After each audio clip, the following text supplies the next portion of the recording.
Danau Matano ini adalah rumah bagi sejumlah fauna atau hewan-hewan eksotis. Beberapa di antaranya adalah kepiting bungka, keong air tawar, serta ikan butini yang memiliki nama latin Glossogobius matanensis. Ikan butini inilah yang kerap kali disebut sebagai ikan purba. Adapun alasan mengapa dia disebut sebagai ikan purba adalah karena memiliki warna yang kecoklatan dan juga bentuk yang terkesan unik atau mungkin aneh. Dan keunikan bentuknya inilah yang membuat orang-orang menyebutnya sebagai ikan purba, karena memang kelihatan seperti ikan purba yang seharusnya telah lama punah.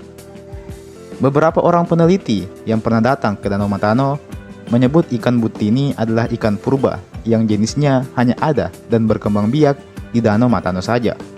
Dan memang ikan butini adalah spesies endemik Sulawesi Selatan, yang artinya spesies ini hanya ada di wilayah Sulawesi saja.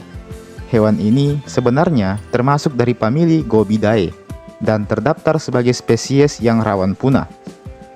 Meski demikian, spesies ini tetap sering dimanfaatkan sebagai ikan hias dan juga sebagai bahan konsumsi.